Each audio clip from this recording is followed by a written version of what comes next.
Speaker, that this country has reduced CO2 emissions already by 42% on 1990 levels, whilst the economy under this Conservative government has grown by 73%. That's our record. We can do both.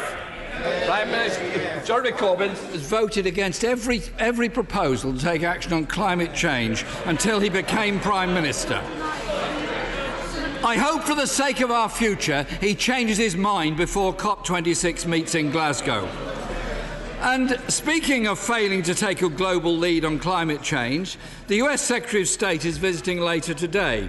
President Trump's latest Middle East peace plan is not a peace plan. It will annex Palestinian territory, lock in illegal Israeli colonisation, transfer Palestinian citizens of Israel and deny Palestinian people their fundamental rights. When the government meets with the US Secretary of State later today, will he make it clear that the British government will stand for a genuine, internationally backed peace plan rather than this stuff proposed by Trump yesterday? Well, Mr. Speaker, let's be clear. This is a problem that has bedevilled the world for decades, and the Middle East, of course, in particular. No peace plan is perfect, but this has the merit of a two-state solution. It is a two-state solution. It would ensure that Jerusalem is both the capital of Israel and of the Palestinian people. And I urge him, rather than being so characteristically negative, to reach out to his friend, my friends, our friends in the Palestinian Authority, to Mahmoud Abbas, for whom I have the highest respect, and urge him for once to engage with this initiative, to get talking rather than to leave a political vacuum. Jeremy Corbyn. I have the greatest respect for President Abbas and those in the Palestinian Authority. I've met them many times. And as the Prime... Mr. Speaker, this is actually a very serious issue, and I think the Prime Minister should acknowledge that President Trump's plan will not bring any move towards peace, has no support from any Palestinian anywhere in the world, and maybe this would be a good opportunity for the British government to say frankly and candidly to the US, on this you are wrong. There needs to be a two-state solution with international support. The kind of test for this country for the future has to be how we work to end conflict abroad. The Saudi Arabian-led intervention in Yemen has led to the needless deaths of innocent men, women and children. Yet this government has broken the ban on Saudi arms sales 3 times, while Donald Trump has vetoed a ban on arms exports 3 times. Will the Prime Minister confirm that he will respect his own ban and will, when he meets the US later today, ask them to stop selling arms to Saudi Arabia while they continue the bombardment of the people of Yemen? Prime Minister. Well, as he knows, the Saudi-led operation in Yemen is supported by the UN, a UN mandate to restore the government of Yemen. And it is absolutely vital. He's completely correct that the crisis in Yemen continues, and it's a tragedy for the people of Yemen. But I think what he should rather be doing is supporting the activity of the British UN negotiator, Martin Griffiths, who's doing a fantastic job in trying to bring the sides together and to get a peaceful solution led by Yemenis. Jeremy Corbyn. Of course they're trying to bring about a peace process, but it's not helped when one country supplies arms to Saudi Arabia, which has led to the deaths of 100,000 people in Yemen last year alone. According to Human Rights Watch, Saudi authorities have stepped up their arbitrary arrests, trials and convictions and killing of peaceful dissidents and activists, including a large-scale crackdown against the women's rights movement. When the Prime Minister heads to Riyadh later this year for the G20, would he make it clear that any future trade arrangement with Saudi Arabia will be dependent on an improvement of their human rights laws and their human rights record, particularly in respect of women in that country? Well, Mr. Speaker, it won't have escaped the House's attention. The right honourable gentleman is a supporter and defender of the Iranian regime in Tehran, who have grossly exacerbated the tensions in Yemen by sending missiles to attack the civilian population of Saudi Arabia. And of course we raise human rights in Saudi Arabia. My right honourable Foreign Secretary raised the rights of women in Saudi Arabia only the other day. We will continue to do that, and we will do that ever more vigorously. ever more energetically as we pursue our policy of a global Britain doing free trade deals around the world, which will give us the leverage to make exactly these points. Jeremy Corbyn.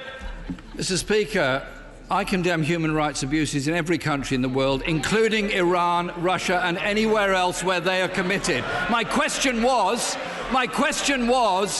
what is being done to ensure our future trade deals are dependent on good human rights in the countries that we deal with? 9 women are in Saudi prisons at the present time, merely for standing up for equal rights for women. 4 of them have received electric shock treatment during interrogation. Is that the kind of human rights we tolerate? I sincerely hope not. Britain, Mr. Speaker, is at a crossroads. We're leaving the EU and Britain's place in the world is going to change. The question is what direction it takes. The signs are that this government is prepared to sacrifice our country's interests and values for short-term political advantage and a sell-out trade deal with Donald Trump. As Foreign Secretary, he embarrassed this country, and as Prime Minister, he shows every sign of being prepared to sell it off. When will the Prime Minister accept the only chance of a truly internationalist Britain is to work with our global partners to tackle the climate catastrophe, expand trade, fight human rights abuses and promote peace? Thank God he's going. Mr. Speaker, the difference between this government and the way it treats international affairs and the Labour Party under the present leadership can be summarised as follows. This, in the Right Honourable Gentleman, is a leader of the Labour Party who has consistently stood up not just for Tehran, but for Vladimir Putin when he poisoned innocent people on the streets of this country. He has said he would scrap the armed services of the United Kingdom. He'd end our nuclear deterrent, and he'd abolish NATO, which has been the bulk of our security for the last 70 years. Mr. Speaker, this is a government that is leading the world in tackling abuses, in sticking up for human rights, in championing the struggle against climate change, and in leading the fight that every single girl in the world should have access to 12 years of quality education. That is what global Britain under this government is delivering. He would isolate this country. He would deprive us of our most crucial allies. We are going to take this country forward, outwards, into the world. And, Mr. Speaker, in case I forgot to mention it before, we are going to deliver on our promises and take us out of the European Union, despite everything that he and all the parties opposite tried to do this Friday. Thank you, Mr. Speaker. This Conservative government has an incredible opportunity with our Prime Minister's vision to deliver change by driving forward the levelling up of parts of the country which have lagged behind London. Will the Prime Minister confirm that beautiful Hastings and Rye will not be overlooked in the process of levelling up, and that the necessary investment will be made in our transport infrastructure, education and health to unleash our bags of talent and potential?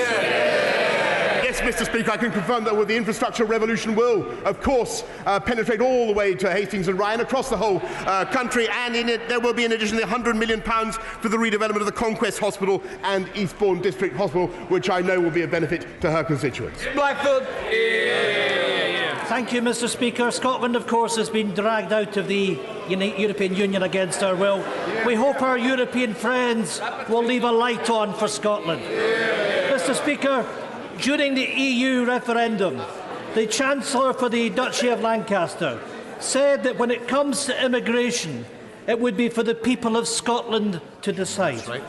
Mr. Speaker, on Monday, the Scottish Government published its plans for a Scottish visa, doing just what the Right Honourable Member promised Scotland should be able to do. Before the ink was even dry, these proposals were rejected without consideration. Since the Prime Minister would never reject a proposal before reading it, can he tell the House on what points he disagrees with Model 3? And if it helps, Mr. Speaker, it was outlined on page 20 of the proposal. Well, Mr. Speaker, I'm every sympathy with the industries and businesses of Scotland that need to allow workers to come freely to, for the seasonal agricultural worker scheme we have doubled. And that's very, very important. And I thank the lobbying and representations I've had from Conservative colleagues in Scotland on that point. But I think the idea of having a Scottish-only visa, Mr. Speaker, with a border at Berwick and a wall inspection posts, I think this is absolutely fanciful and deranged. And whatever there may be on page 20 of his document, I doubt if he explains who's going to pay for it, Mr. Speaker. Nobody's suggested that. Mr. Speaker, nobody's suggesting such a thing, and that just confirms the Prime Minister doesn't have a clue. Unlike the Prime Minister, experts backed the Scottish Government's proposals. The Scottish Trade Union Congress support them. The Federation of Small Business support them. The Scottish Council for Development and Industry support them.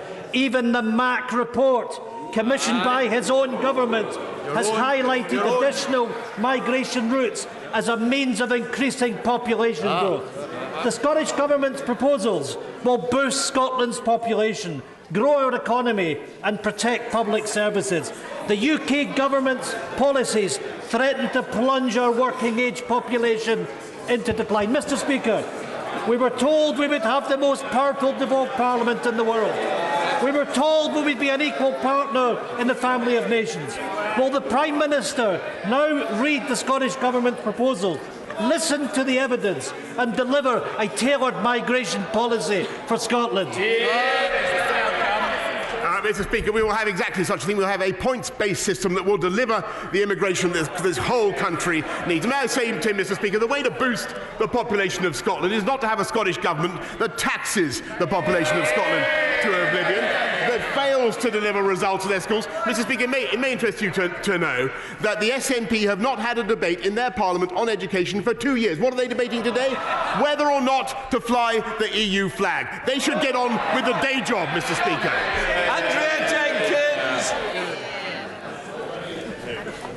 Andrew Jenkins. Here. Thank you, Mr. Speaker. Prime Minister, up in Yorkshire, in your Conservative Brexit heartlands, we are celebrating us leaving the EU on Friday with a big Brexit bash. I wish to congratulate the Prime Minister on achieving us leaving the EU when so many deemed it impossible. Now, does he agree with me that this is an opportunity for a new chapter in our great country, when we will finally control our laws, our borders and our money, and become a truly global trading nation? Mr. Speaker, I do join her in her celebrations. I'm sorry I can't be there personally, but I wish everybody in Morley and Outwood a very enjoyable big Brexit bash. Sorry, champion. Thank you very much, Mr. Speaker. Sexual exploitation doesn't end when you turn 18. Indeed, it is the main driver of modern slavery and trafficking of women in this country. So will the Prime Minister join other countries around the world by bringing in legislation to end demand, making it illegal to buy sexual consent? Well, Mr. Speaker, I'm certainly happy to look at the proposals that she wishes to bring them forward to the House. Kevin Holloway. Thank you, Mr. Speaker. Does the Prime Minister agree we need to increase capacity in our railways in and between the North, the Midlands, the South and Scotland? And unless we want decades of disruption, the only way to do this is through the Midlands Engine Rail, Northern Powerhouse Rail and HS2.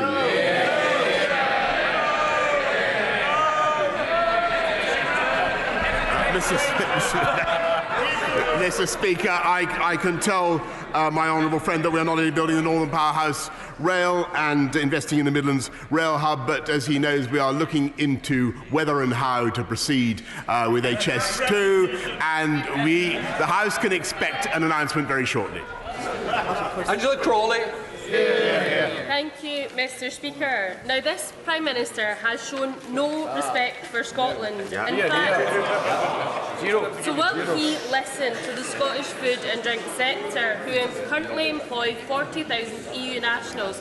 Now, we have 46,000 roles needing filled by 2030. Mr. Speaker, the figures are clear. Immigration is an urgent priority for Scotland. So when will this Prime Minister accept that Scotland must have the power to tailor its own immigration policy and ensure that we have the powers to do so. Mr. Speaker, I have the utmost and highest respect for Scotland, for people of Scotland. I have less respect, I must say, for the SNP government of Scotland, which is currently, because of its failures, is producing less growth than any other part of the UK. Thank you, Mr. Speaker. Can I start by congratulating the Prime Minister on ensuring that this is the final Prime Minister's questions of our time as a member of the European Union? But I know that he shares my concern about the loss of biodiversity around the world. I have seen at first hand how it is possible to turn a palm oil plantation back into a fast-recovering rainforest full of wildlife. Can I ask him to ensure that whilst we're doing good work in restoring environment around the world already, that we step up through DFID, the work we do to restore biodiversity, and in doing so, help tackle climate change? My right honourable friend raises an exceptionally important point, and that is why it's vital that we have a direct link between the Chinese COP summit on biodiversity and our COP26 summit on climate change. Caroline Lucas. Thank you, Mr. Speaker. The Prime Minister talks of avoiding hesitation, repetition and deviation, but would he agree as well that we should avoid hypocrisy? Because we won't be taken seriously. We won't be taken seriously on climate leadership as long as we are ploughing taxpayers' money into projects overseas that are emitting huge amounts of carbon. It's not just the export finance, it's also the fact that at the Africa summit last week, $2 billion was going to be ploughed into more oil and gas. So would he join me and the Environmental Audit Committee in agreeing that from the end of 2021 there should be no UK money going into fossil fuels overseas? Yes or no? Mr. Speaker, what I can tell her is that we've doubled spending on tackling climate change, 11.6 billion, and no, not another penny will be going into digging out coal, and we will do everything we can to help the rest of the world to achieve the incredible record of the UK government in reducing CO2 emissions. That is our ambition. Ron Bailey. Thank you, Mr. Speaker. This Sunday is World Wetlands Day, and I have the superb Slimbridge WWT headquarters in my constituency. Will the Prime Minister tell us what the Environment Bill will do for wetlands and wildlife, and will he come and visit our famous flamboyance of flamingos?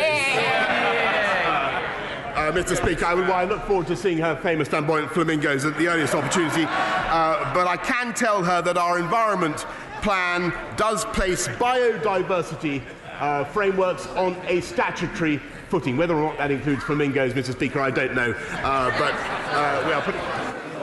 P&O ferries in Hull are finding Filipino seafarers to work for far below the national minimum wage. They are expected to work 12-hour shifts, 7 days a week for 6 months at a time. And the Prime Minister will remember that the Herald of Free Enterprise disaster, which claimed the lives of 193 passengers and crew, was caused by seafarer fatigue. Will he agree to meet a cross-party group of MPs to discuss this issue and try to put this issue to bed once and for all, and indeed to protect British seafarer jobs? Can I just say to the honourable gentleman, he's absolutely right to raise this, and I think it is a serious issue. I've been told that the replacement crew's working pattern meets the requirements of international maritime conventions, but plainly there are concerns that we have for all the reasons that he mentions. Perhaps the shortest answer I can give is that I know that my right honourable friend, the Transport Secretary, will be only too happy to meet him and others concerned. Andy Carter. This week in my constituency of Warrington South, the much-anticipated Chapelford Medical Centre opened, improving GP access for residents. Will the Prime Minister confirm that this government's intention is to recruit, train and deploy more doctors so we can increase the number of appointments for people in Warrington and across the UK? Yes, Mr. Speaker, I can confirm that we will not only deliver more doctors, 6,000 more GPs, though, as I think he may recall, we are also pledged to deliver 40 new hospitals and 50,000 more nurses. This is the party of delivery and decision and democracy, and we get on with the job. Campbell. Thank you, Mr. Speaker. The Prime Minister will be aware that we've been pressing for some time for a pension for innocent victims of violence in Northern Ireland. Can he update the House on the progress made thus far and give an absolute assurance that those in receipt of such a pension our innocent victims, and it will not include those perpetrators who were injured by their own actions.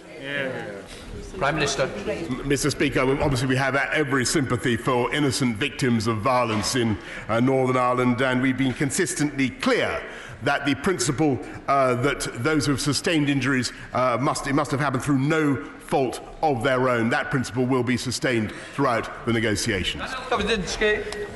Much, Mr. Speaker. The Prime Minister will know that the Future Fit programme is a £312 million investment in upgrading and modernising hospital services in Shropshire. Telford Council, a medically illiterate organisation, has managed to prevent these changes over the last 6 years, undermining the 300 local doctors and surgeons who believe it's essential for patient safety. Will the Prime Minister intervene to use his good offices to help us break this deadlock? Otherwise, patient safety will be put at risk at the Royal Shrewsbury Hospital. I thank my honourable friend for raising that issue, and I can tell him that we are indeed getting on with that job, and my right honourable friend, the Secretary of State for Health, says that he will personally intervene to ensure that that is done. Ronnie Cowan. Thank you, Mr. Speaker. Where the MAC report proposes a reduction in salary thresholds from £30,000 to £25,600, it does not go far enough. Given that around half of the Scottish employees earn less than the proposed threshold, that rises to almost 90% in the vital care sector. Does the Prime Minister agree that protecting Scotland's care sector with a tailored migration system is more important than his ideological obsession of cutting immigration? Mr. Speaker, I think the House should be clear that we do not wish in any way to deprive any part of the UK of the labour that it needs. But we will, and we have special provisions to ensure that Scotland is properly catered for. And as I say, we've doubled the seasonal agricultural workers scheme. But we will respond in due course to the stipulations of the Migration Advisory Committee. Thank you very much, Mr. Speaker. I know my right honourable friend is very fond of the north east of Scotland, having visited twice in the last year. So will he commit here today to delivering the long-awaited oil and gas sector deal, so we can work with that industry as it transitions to net zero and make Aberdeen and Aberdeenshire not just the oil and gas capital of Europe, but the energy capital of the world? Yes, Mr. Speaker, and not only that, Mr. Speaker, but we can do it in such a way as to continue this country's reduction in hydrocarbon emissions. Mr. Speaker, the shortage of GPs has reached crisis point, and in his answer to the honourable gentleman, the Prime Minister did nothing to allay the fears and concerns of patients who are waiting weeks to see a GP now. People in training is all very well, but what's he going to do now to make sure patients can access GPs? Well, she's right to raise the point, but, Mr. Speaker, the number of GPs is already going up, and as I've just told the House, we are recruiting 6,000 more.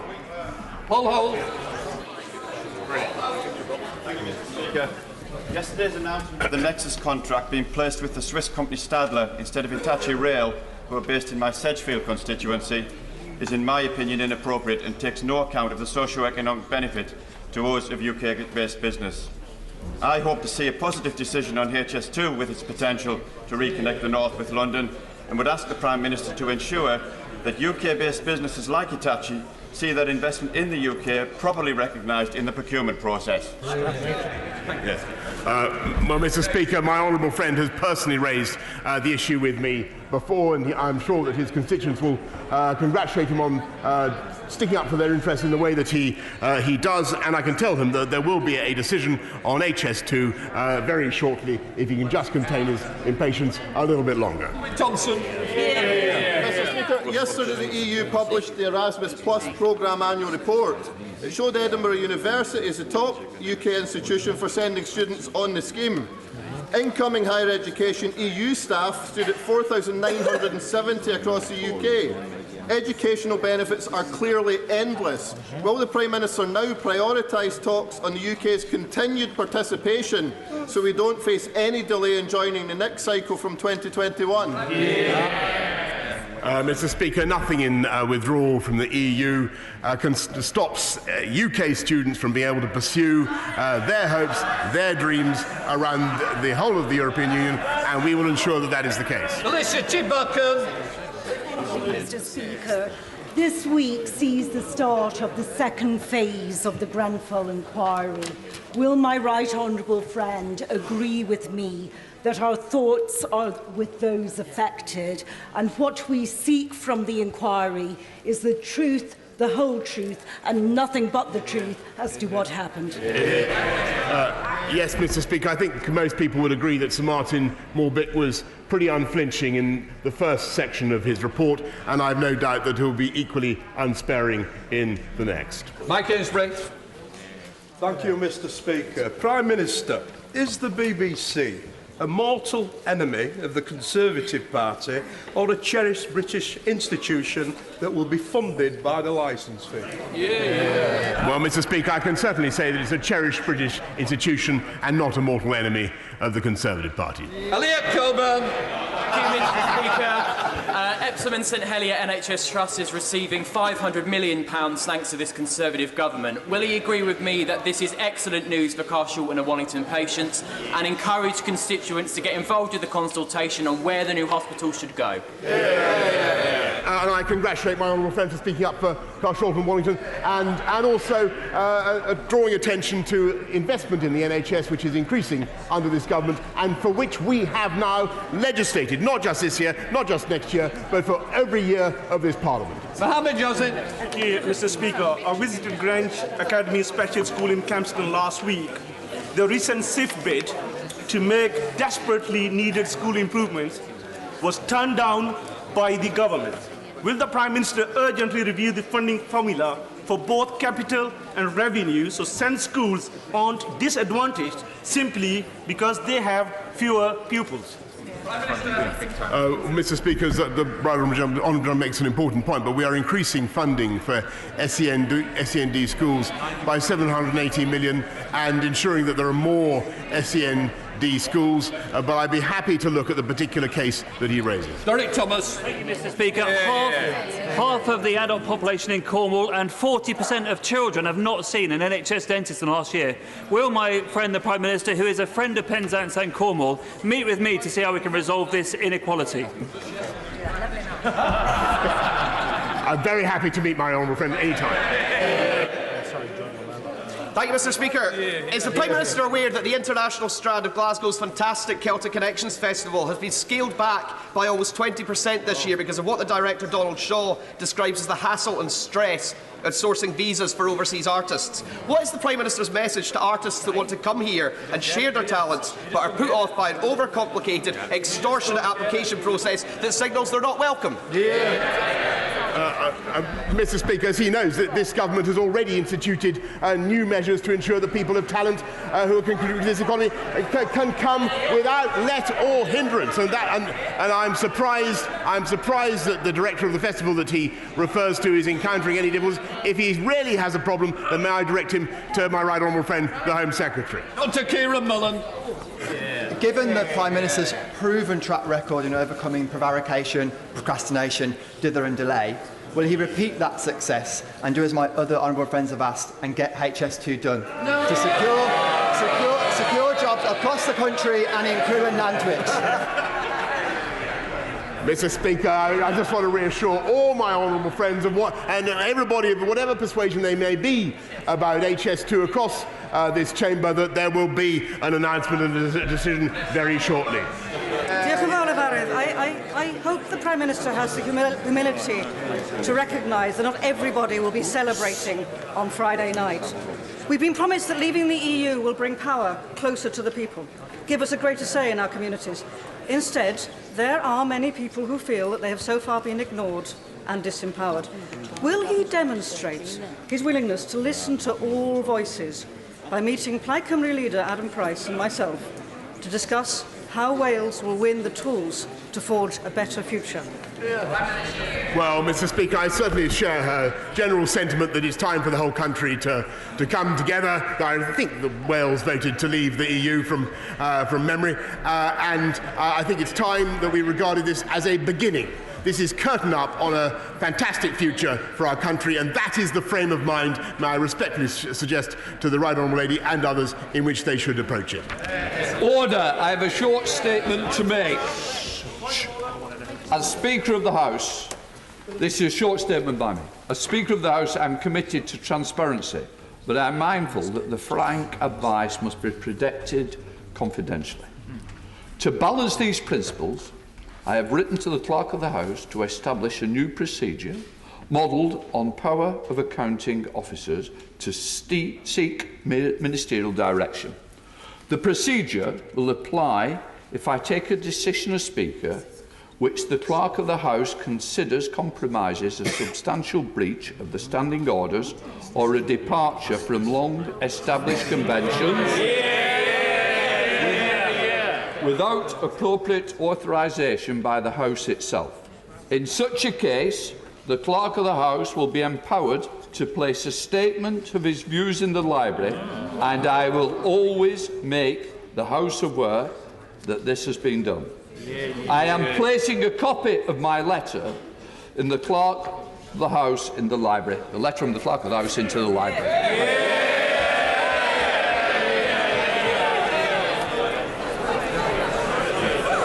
Just give me, I want to.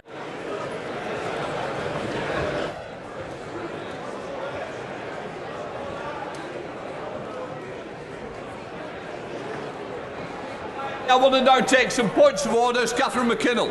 Thank you, Mr. Speaker. We mark Holocaust Memorial Day this week, a powerful reminder of where hatred and division can lead. Yet despite all the warnings, anti-Semitism is on the rise. As co-chairs of the All-Party Group on Anti-Semitism, we've worked hard to ensure that all MPs in this House sign up to the IRA definition of anti-Semitism, and 640 members have. Is there any way to convey the message, Mr. Speaker, that this sends a vital signal that this House will take anti-Semitism seriously? Congratulate the Anti-Semitism Trust on this initiative, encourage all MPs who haven't to sign, and reaffirm that each solemn pledge must now convert those words into real action and change. I think she's carried out what her desire was, and the message has certainly gone out as she realised. Not a point of order, but quite rightly, I'm so pleased it's been raised. Point of order, Jamie Stone. Thank you very much, Mr. Speaker. I am sure that all members of this House will share my sorrow in noting the recent death of Lord Maclennan of Rogart, or Bob, as all of us who knew him called him. In due course, others, I'm sure, will refer to his career, his role in forming the SDP, and indeed in forming my own party. But, Mr. Speaker, representing his constituency today, I want to put on record his fantastic 35 years of service to his constituents, regardless of their politics, regardless of their rank. And for that reason, Mr. Speaker, he was very, very dearly loved, the length and breadth of his vast constituency. I'm sure all members will join me in sending our condolences to his widow Helen and his family. Absolutely. Quite rightly, I've raised a very important matter, the death of the former member who had great confidence of all sides of the House. Right, I now want to come to the first Opposition Day motion on policing and crime. I informed the House that I have selected the amendment in the name of the Prime Minister. I now call the Right Honourable Diane Abbott to move the motion. Thank you, Mr. Speaker. There is no more emotive issue than crime and punishment. And we have asked for this debate today because these issues matter so much to all of our constituents, and because every government has as its first duty to defend the safety and security of its citizens. Of course, it doesn't mean there'll be no crime. What it means is that every government should make its best endeavours to ensure that safety and security. And that doesn't mean dog whistle rhetoric on law and order. It means genuinely making people safer. Ministers like to trumpet their enthusiasm for stop and search. On this side of the House, we support evidence-based stop and search, but random stop and search can poison police community relations rather than necessarily making anybody safer. But instead of fulfilling its duty, the government has tried to ensure safety and security on the cheap. We on this side of the House have repeatedly warned that cuts have consequences. We were extremely grateful on that point. Will she agree with me that the public value safe and neighbourhood policing almost above everything else? They like to see the police out and about and building good community relations. Does she share my regret that a 5-ward cluster in my constituency, which had 30 police on duty a few years back, recently had as few as 7, and no wonder the public no longer feel that the police are present on our streets? I would like to thank honourable friend for her intervention. I'm familiar with her part of London, and I do share her regret that the amount of visible policing on the ground has lessened because of government cuts. I thank the Shadow Secretary of State for giving way, and would she agree with me that violent crime, and in particular knife crime, is now at a record high, including in my Slough constituency, where we've had just 2 fatalities in the recent past? Would she not agree with me that this is as a direct result of the huge cuts, including more than £1 billion to our youth centres and more than £1 billion to our police force? And it's about time that the government stops its austerity that is decimating our communities. I do agree with my honourable friend. The figures for so many categories of crime, including knife crime, show I have to make some progress, show how right we were to warn of the consequences of austerity in relation to law and order and policing. I have to make some progress. Furthermore, the government decided in the last election that its policing pledge was crucial. Its manifesto uses the word police a couple of dozen times. Not as many times as Brexit, but enough to suggest that this was a major plank of its platform. Well, we will see if they can actually get Brexit done before the end of this year. But there must be doubt as to whether they will be able to get the central pledge to recruit 20,000 extra police done, given the poor start on police funding. In light of their overall policies, I'm even less convinced that we will see a fall in serious violent crime. I have to make some progress. Over the course of this debate, we'll undoubtedly hear from the benches opposite their boasts about how many police officers they're going to recruit. But in their recent announcement about police funding, Home Office ministers claimed this is the biggest funding settlement for a decade. Well, they would know, because they're the people that have been cutting police funding for a decade. It is the party opposite that's been responsible for the levels of funding over the past decade. The truth is, Mr. Speaker, that it is the Tory party and Tory ministers who caused such damage to our police when they took an axe to their numbers. It is widely known that they cut more than 20,000 police officers. So to be boasting that you're putting the numbers up now when you cut them in the first place will not sit well with our constituents. But along with the cuts to police numbers, and this is important, so I'd ask the House to listen, they also cut thousands of police community support officers and police civilian support staff, and the effect was devastating. Fewer police community support officers is such a terrible thing because communities rely on the PCSOs to maintain community links and to help with low-level policing, and fewer support staff.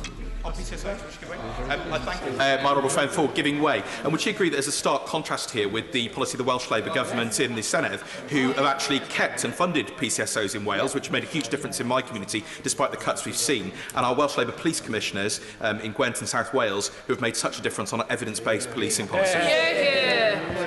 I like my honourable friend, I'd like to thank him for reminding me of the progress that the Labour government in Wales has made on this issue. And fewer support staff means police are actually doing more of their own clerical and admin work. And this isn't pen pushing, but vital work, for instance, in preparing a case for court. And I'm not aware of any plans by this government to restore either the numbers of PCSOs or admin staff. But I'm very happy to give way to the Minister if he wishes to tell me about that. Police officers will still be burdened with non-police and non-crime fighting work. And this government has created a huge shortfall in funding for the police pension fund. The police deserve decent pensions, all public sector workers do, who've seen their pensions frozen under this government. But the police, I have to make some progress, but the government needs to provide funding for police recruitment and police pensions. Otherwise, the funds for one will come out of the other. I would remind the benches opposite what they actually inherited in 2010. It was police officer strength at a record high,